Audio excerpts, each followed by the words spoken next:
Jackie from Sustainable Prepping, your home for empowered preparedness on the internet, and today we're here again. Hooray!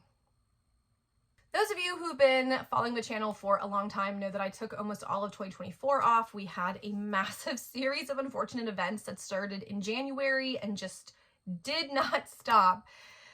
They're still kind of haunting us. We had everything from having to completely replace our septic system at the house that we bought a year ago to a tree falling on said house and all kinds of medical problems and things like that in between.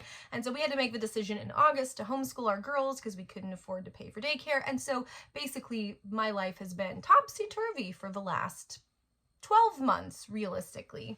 After a lot of soul searching, I kind of thought maybe my purpose and my point on the internet was kind of moot. I mean, there are some pretty solid moderate voices who are doing preparedness education, the loudest and most comprehensive of which is Chris over at City Prepping. He is doing really great work and he's a moderate. So I thought, well, who needs a progressive voice in prepping? I mean, am I redundant? Is it a moot point? Who needs me?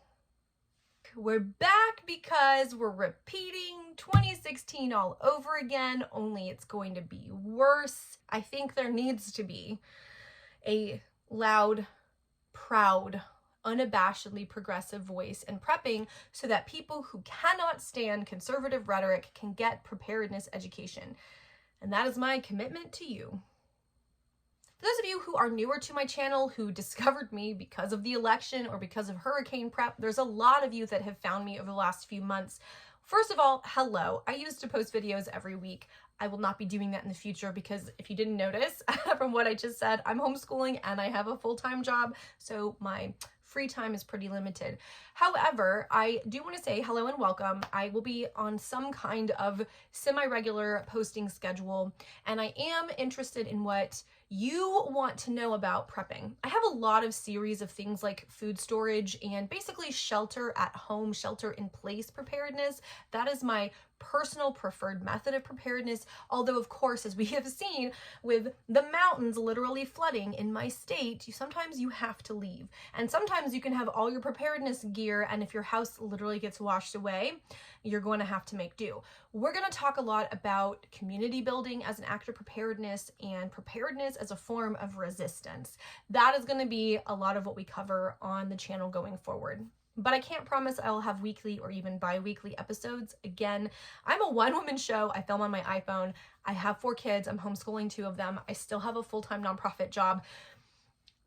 And I have to maintain a household. So there's a lot going on and a lot on my plate. For those of you who are new, you probably don't know this, but in 2016, with the election of Donald Trump the first time, I got into preparedness in a very intentional way.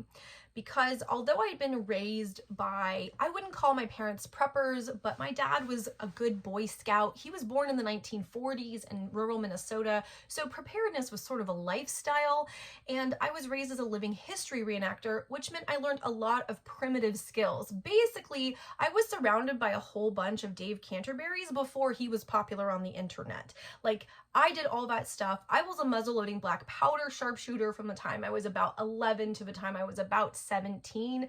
So I grew up with a very preparedness mindset, even though we would never have identified as preppers, but we always had MREs in the basement and some water and flashlights, but also all of our camping gear. So although I wasn't raised as a prepper in the way that we understand preparedness in the 21st century, I definitely was raised with a lot of survival skills, like primitive survival skills. I left all of those behind. It was my 20s. I went to college, I went to graduate school, I moved around the country and around the world. I've lived in the UK, I've lived in Cambodia, I've traveled to India extensively, and then I moved to California where I was working, and I loved it. It was great. I was very metropolitan. And then Trump got elected, and I had this startling realization the morning after the election.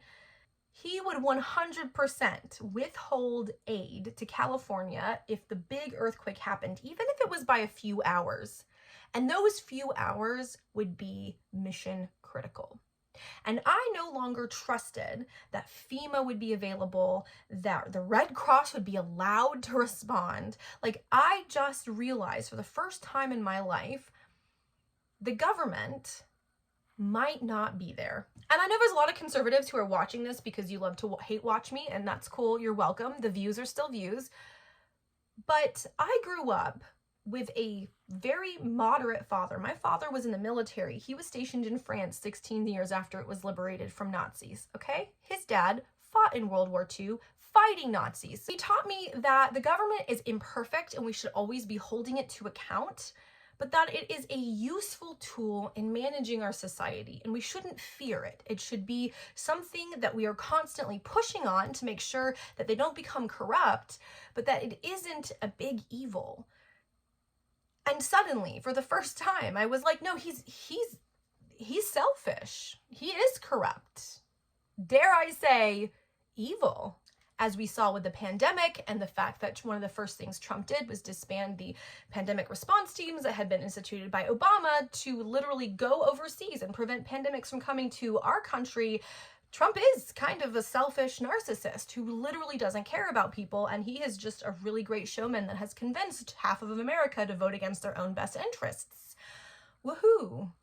My concerns about the earthquake in California led me to start reading everything I could on preparedness. Now, I will say, growing up the way I did, I always was interested in things like homesteading skills and old-fashioned skills and urban homesteading and things like that. Like, that was in my wheelhouse always, from the time I was a teenager.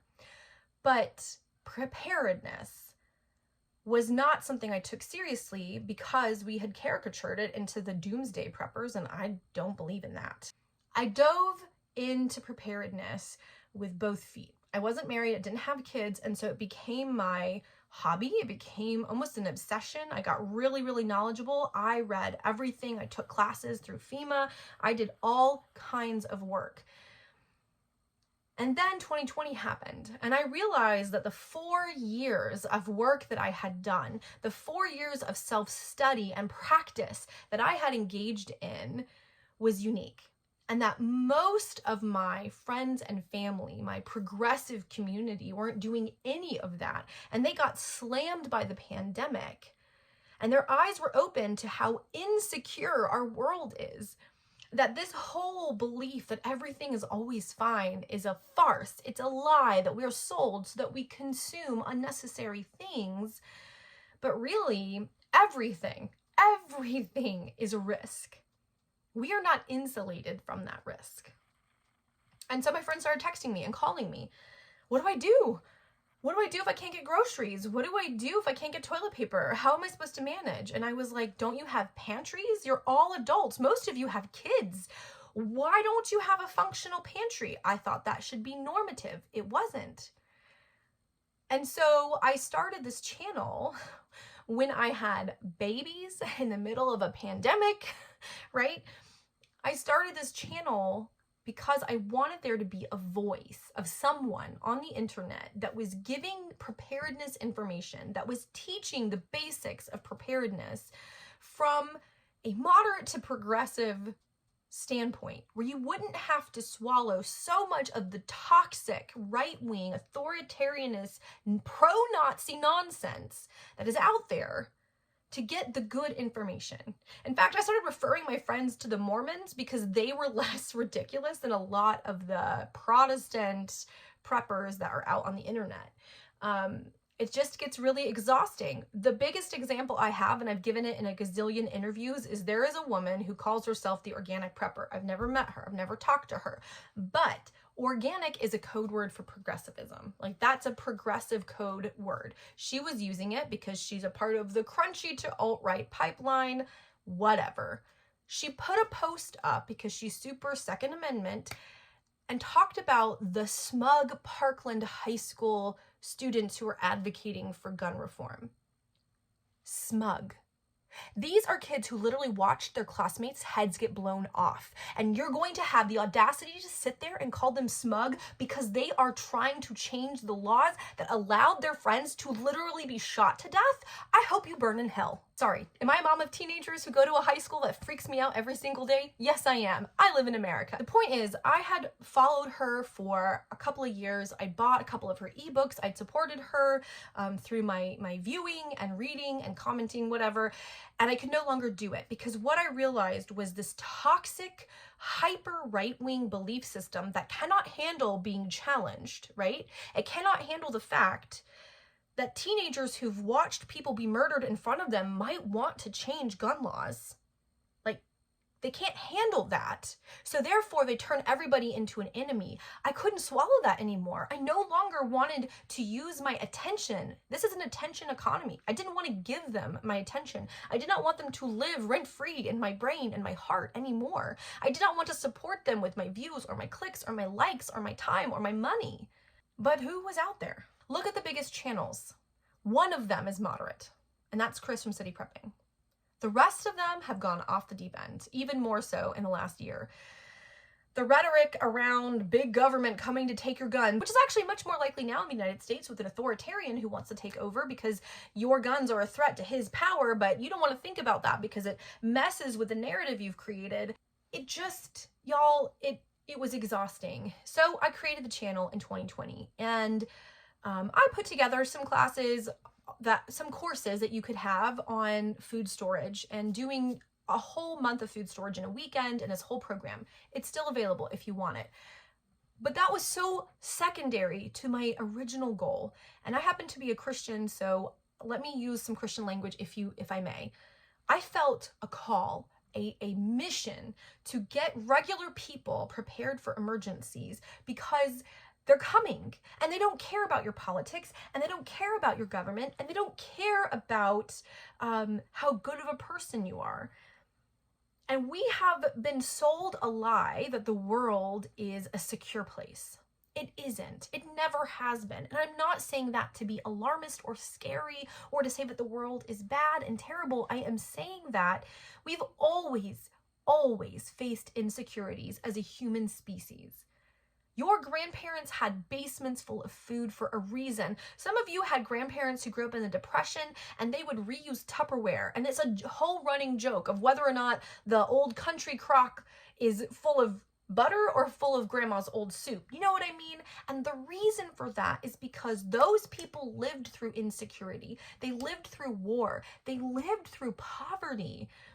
And none of us, not one of us, is truly insulated from that. Now we are living in a time in which I truly believe we could see the end of democracy in the United States. And I'm not saying that to be alarmist. I am not saying that because I hate Republicans. I am sad that people would rather buy the lie and rather vote on hate than vote on one, policy, and two, compassion. And it's a reminder that the world is an unkind place a lot of the times. And it only changes if we change. So that sermon aside, I am coming back. I will be doing videos, and I'm not sure how often. I'm not sure what the topics will be. I have a couple of videos I started way back months ago and never finished that I might edit and get up. So you have those. But I want there to be at least one voice, even if it's just me, saying, being prepared for disasters matters. And if you're progressive, if you have progressive values, you don't have to compromise those with your views and your clicks and your money and your attention by going to conservative sources. You don't have to do it. I'll give you the information. It'll be imperfect. I'm a one-woman show. There's not going to be a lot of graphics. It's not going to be fancy because I don't have that time. But I'll give you the information. This video is already super long, so I'm going to kind of wrap it up here, but simply say, those of you who are here, thank you. I really wish that I didn't have to make this particular video, but the only way we're going to survive the literal and figurative storms that we are facing, and they are coming, is going to be sharing knowledge, sharing skills, sharing resources, and building really strong, resilient local communities. Do not let them say you need to be a lone wolf prepper. That's how they divide you. You need to do the work of building community, of swallowing your differences, because this is why progressives lost, swallowing your differences and working together on the common good that you can share. And that is how we're going to weather a potential, the storm of Trump appointing generals that are loyal to him and not to the United States. And it's coming. That's not an exaggeration, and that's not alarmist. He is going to dismiss the top generals who have ever disagreed with him, and he's going to replace them with people who are loyal to him. And if there are no fail-safes, we're a functional dictatorship. On that joyful note, my friends, I hope you are well. Find a prayer practice or a meditation practice or a mindfulness practice that can keep you calm. Leave a comment down below letting me know some topics that you would like to see. Are there any that are particularly pressing? I'm not going to be doing political review, like I said, and I'm not probably going to be doing a lot of the ins and out of organizing. There are far better resources than myself. I can create some lists and links if you would like them, but let me know what you'd like to see. Let me know how you're doing. And until the next video, happy prepping.